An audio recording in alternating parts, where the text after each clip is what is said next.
Hello दोस्तों, अस्सलाम वालेकुम।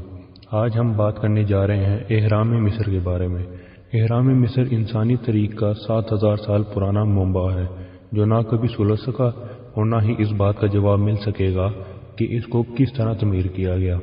आज इंसान जदीद साइंसी दौर से गुजर रहा है, इसके बावजूद इस बात का पता नहीं लगाया जा सका कि उस दौर में इसको किस तरह और क्यों तमीर किया गया। सबसे बड़ा पिरामिड रखने वाला फिरौन चेओप्स था। उसमें 100 टन वजनी पत्थर इस तरह आपस में जोड़े गए थे जिनमें आज भी जोड़ तलाश करना बहुत ही मुश्किल है। इसकी बुलंदी 485 फुट बयान होती है और ये 13 एकड़ के रकबे पर मुश्तमिल है और इसका वजन 65 लाख टन बताया जाता है। इस सवाल के बाद आज की जदीद साइंस भी खामोश हो जाती है कि पत्थर की कानों से 26 लाख ईंटें किस तरह लाई गईं। कितने गुलाम थे जिन्होंने ये काम किया उस दौर में, जबकि ना तो उनके पास कोई मशीनरी थी और ना ही धमाका खेज मवाद। तो ये चट्टान किस तरह तोड़ी गई और ये इतने भारी पत्थर उस जगह कैसे लाए गए जहाँ पे इन्होंने एहराम तामीर किया, और किसने इसको डिज़ाइन किया कि हर रोज़ इसमें 10 पत्थर लगाए जाएं तो एक पिरामिड 680 सालों में तमीर होगा, और अगर हर रोज़ 100 पत्थर लगाए जाएं तो एक पिरामिड 70 सालों में तमीर होगा।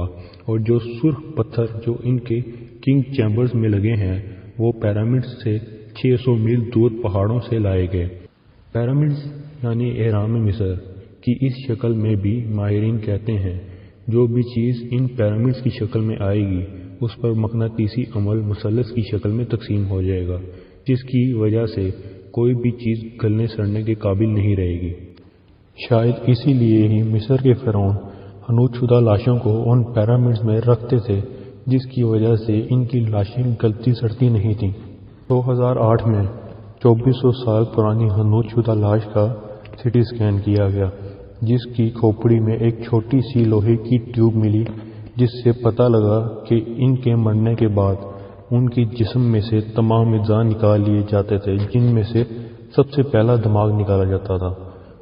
उसके बाद मखसूस मसालों और तेल से जिस्म के खाली हिस्सों को खूब धोया जाता और सिर्फ दिल को जिस्म में छोड़ दिया जाता। जिस्म के खुश्क होने के बाद बाकी अज़्ज़ा को मुख्तलिफ मर्तबानों में रख दिया जाता और जिस्म को पट्टियों से ढक दिया जाता ताकि कीड़ों से बचा रहे।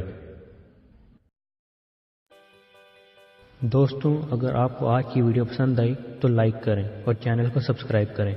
मिलते हैं अगली वीडियो में, तब के लिए अल्लाह हाफिज़।